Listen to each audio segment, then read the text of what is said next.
Hola compañeros del curso de ecuaciones diferenciales. Hoy aprenderemos más sobre las soluciones de la ecuación homogénea con coeficientes constantes, ecuación de Cauchy-Euler y coeficientes indeterminados. Nuestro grupo está conformado por... Hola, soy Andrés Orozco. Hola, mi nombre es María Andrea Cedeño Serrano. Hola, soy Stephanie Posada Moncada. Hola, yo soy Juan David Castrillón. Como introducción tenemos un paso a paso que debemos seguir para resolver una ecuación diferencial de orden n. Primero, debemos calcular la solución general de la ecuación homogénea asociada. Segundo, debemos obtener una solución particular de la ecuación completa. Y tercero, sumar las dos expresiones anteriores. Vamos a resolver una ecuación lineal homogénea de coeficientes constantes. Debemos tener en cuenta que una ecuación diferencial puede ser de la siguiente forma: AY segunda derivada más BY primera derivada más CY igual a 0. Y su solución sería de la siguiente forma: Y sería igual a E a la mx, Y prima sería m por E a la mx y Y segunda derivada sería igual a m cuadrado E a la mx. La única forma en la que se puede satisfacer la ecuación diferencial es cuando se elige m como una raíz de la ecuación cuadrática. Resolviendo la anterior, llegamos a una ecuación que la vamos a llamar ecuación auxiliar, que sería am cuadrado más bm más c igual a 0. Debemos encontrar las soluciones de m que satisfagan la ecuación diferencial. Al encontrar esas soluciones podemos obtener los siguientes casos, donde m es diferente a m2, m1 es igual a m2, m1 y m2 es un número imaginario. Ahora aquí está la solución para cada uno de los casos. Cuando m1 es diferente a m2, su solución queda que y es igual a c1 por e elevado a la m1x más c2 por e elevado a la m2x. Como m1 es igual a m2, voy a poner que en los dos lados m1 para no llegar a una confusión, ya que son los mismos. Entonces la solución queda parecida a la anterior. Lo único que cambia es que como m1 y m2 son iguales, se queda el m1 elevado en la e. Y cuando m1 y m2 son igual a un número imaginario, quiere decir que cuando su raíz es negativa, y nos queda que es c1 por e elevado a la x por alfa más beta imaginario más c2 por e elevado a la x por alfa menos beta imaginario. Ahora veremos la ecuación de Cauchy-Euler. La ecuación de Cauchy-Euler es una ecuación diferencial lineal de la forma presentada en pantalla, donde los coeficientes a sub n, a sub n-1, sucesivamente hasta llegar a sub 0 son constantes. La característica observable de este tipo de ecuación es que el grado k, siendo igual a n-1, sucesivamente hasta llegar a 1 y 0 de los coeficientes mononominales de x a la k coincide con el orden k de la derivación k enésima de y con respecto a x. Para la solución de este tipo de ecuación se prueba una solución de la forma y igual a x a la m, donde m es el valor a encontrar, análogo a lo que sucede cuando se sustituye e a la mx en una ecuación lineal con coeficientes constantes. Cuando se sustituye x a la m, cada término de una ecuación de Cauchy-Euler se convierte en un polinomio en m veces x a la m. Por lo tanto, y a la x a la m es una solución de la ecuación diferencial, siempre m sea una solución de la ecuación auxiliar. En las ecuaciones de Cauchy-Euler tenemos 4 casos a considerar, los cuales dependen de si las raíces de esta ecuación son reales y distintas, reales e iguales, complejas conjugadas o de tercer orden. A continuación veremos cada uno de estos casos con su respectivo ejemplo. Para continuar, primero como dato histórico, tenemos que el método del cual estamos hablando recibe el nombre por los matemáticos Agustín-Louis Cauchy y Leonhard Euler, quienes nos dan la sustitución adecuada para llevarlo a la ecuación característica.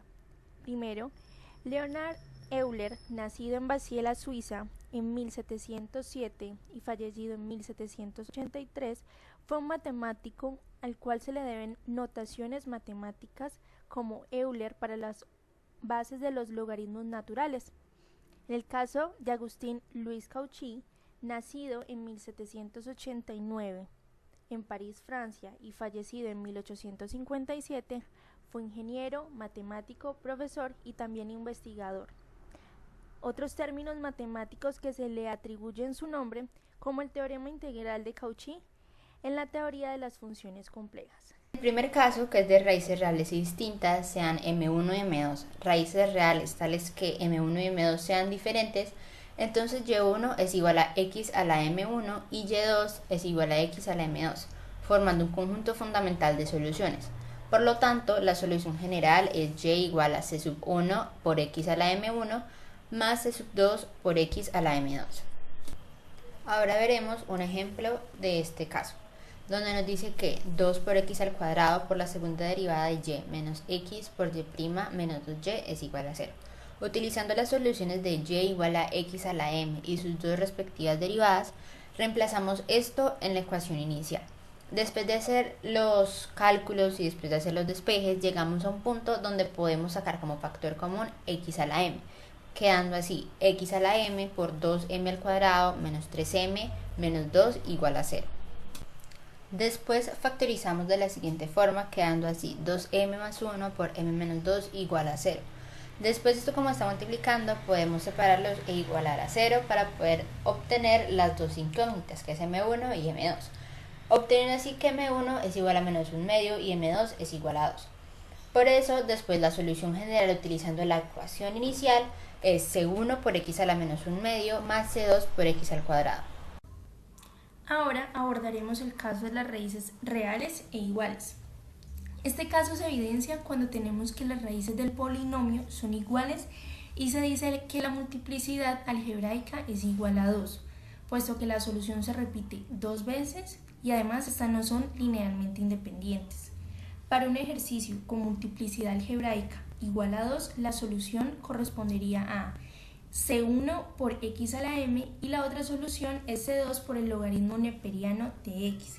Sin embargo, si X a la M es una solución de multiplicidad K para una ecuación de orden n, las soluciones serían X a la M por logaritmo neperiano de X a la M por el logaritmo neperiano de X al cuadrado, hasta X a la M por el logaritmo neperiano de X a la K menos 1.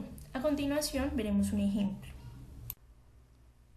Tenemos X al cuadrado por Y' más 5X por Y' más 4Y igual a 0, donde las soluciones con la forma planteada son X a la M con su respectiva primera y segunda derivada, las cuales serán reemplazadas en la ecuación inicial.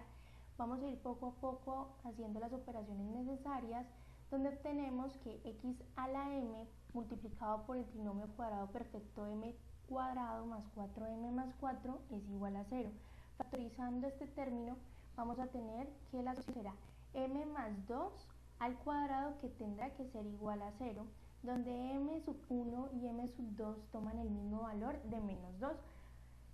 La solución será finalmente C1 multiplicado por X menos 2 más C2 X a la menos 2 por el logaritmo neperiano de X.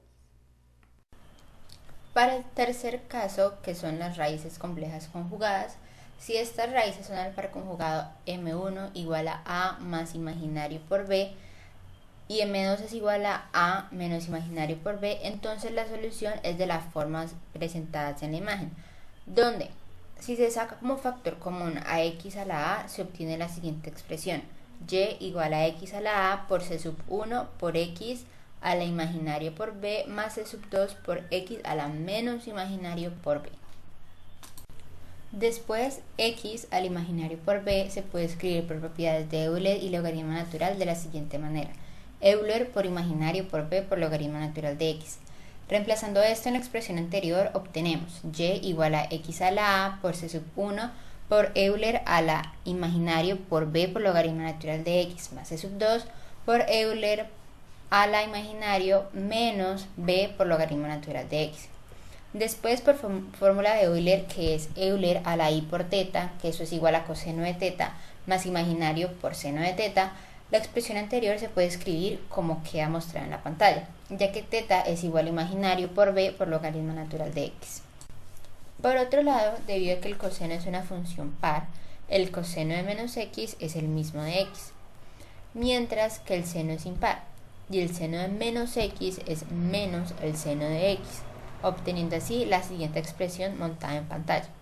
Teniendo en cuenta la anterior expresión, se saca como factor común al coseno de b por logaritmo natural de x y al seno de b por logaritmo natural de x, obteniendo así la expresión de y igual a x a la a por la constante 1 más la constante 2 por el coseno de b por logaritmo natural de x más el número imaginario por la constante 1 menos el imaginario por la constante 2 por el seno de b multiplicado al logaritmo natural de x. Pero nosotros sabemos que la constante 1 más la constante 2 y el imaginario por la constante 1 más el imaginario por la constante 2 son constantes. Por lo tanto, la solución general de las raíces complejas conjugadas es y igual a x a la a por la constante 1 multiplicado al coseno de b por logaritmo natural de x más la constante 2 multiplicado al seno de b por logaritmo natural de x. Ahora veamos un ejemplo de este tercer caso, donde nos dicen que x al cuadrado por la segunda derivada de y menos 5x por la primera derivada de y más 13y es igual a 0. Utilizando las soluciones planteadas que vimos al comienzo, donde decíamos que y era igual a x a la m con sus dos respectivas derivadas, reemplazamos esto en la ecuación inicial. Después de que lo reemplazamos, hacemos todas las operaciones, hacemos todas las factorizaciones posibles y obtenemos que se puede sacar como factor común x a la m multiplicado de m al cuadrado menos 6m más 13 igual a 0. Entonces, obteniendo la siguiente función que dice que m al cuadrado menos 6m más 13 es igual a 0.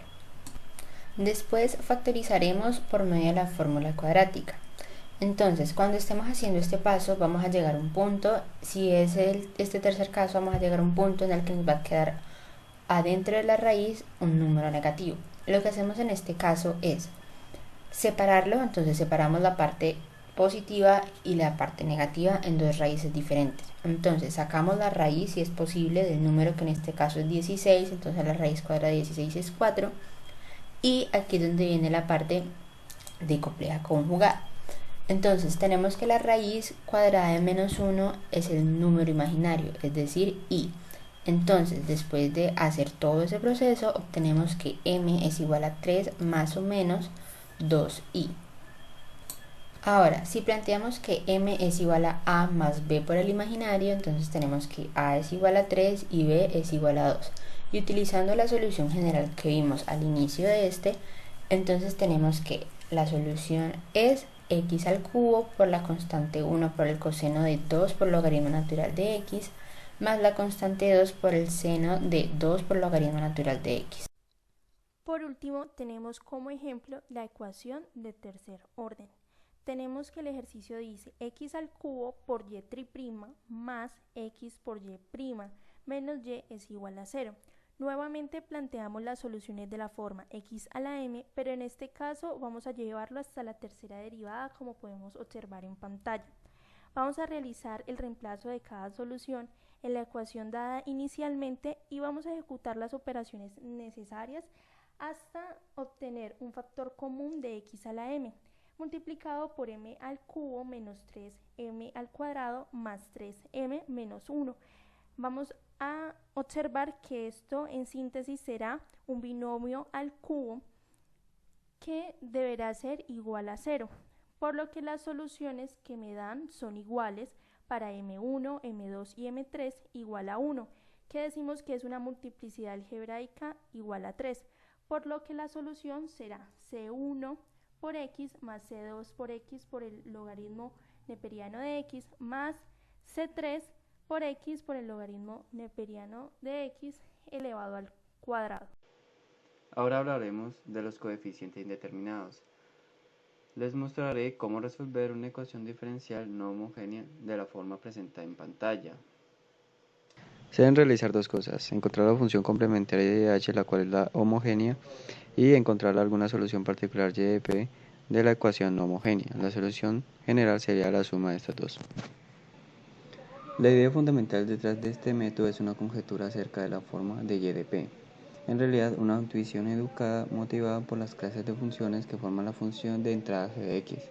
El método general se limita a ecuaciones diferenciales lineales no homogéneas donde los coeficientes a son constantes y g de x puede ser una constante k, una función polinomial, una función exponencial o una función seno, coseno o sumas finitas y productos de estas funciones o arcoseno de x. G de x es una combinación lineal de funciones de la clase presentadas en pantalla, donde n es un entero no negativo y alfa y beta son números reales. El método de coeficientes indeterminados no es aplicable a ecuaciones de la forma cuando g de x es logaritmo natural de x o 1 sobre x o si es tangente de x o arcoseno de x. En la siguiente tabla podrán encontrar las soluciones particulares de prueba, donde dependiendo de qué ecuación sea g de x, la forma de y de p cambia. Ahora solucionaremos el siguiente ejercicio. La segunda derivada más 3y, que es igual a menos 48x al cuadrado elevado a 3x. Primero solucionaremos la ecuación homogénea asociada y de h de x, como fue explicado anteriormente por nuestro compañero Andrés. Entonces llegamos a la conclusión de que es un complejo conjugado. Segundo paso, hallaremos la solución particular, ya que g de x es igual a menos 48x al cuadrado elevado a 3x, se propone una solución particular de la forma y de p igual a ax al cuadrado más bx más c multiplicado a elevado a 3x. Como es una ecuación diferencial de segundo grado, se deriva dos veces, como se ve presentado en pantalla. Ahora sustituiremos las derivadas en la ecuación original y encontraremos el factor común de estas, como se puede observar en la pantalla. Ahora le igualamos las constantes a, b y c, donde hallaremos la constante a y la constante b. Por último hallaremos c. Entonces tenemos los valores de a igual a menos 4, b igual a 4 y c igual a menos 4 tercios. Se sustituyen en el yp original, quedando así yp igual a menos 4x al cuadrado más 4x menos 4 tercios, todo eso multiplicado a elevado a 3x. La solución general es y de h más y de p, entonces la solución se puede observar en pantalla.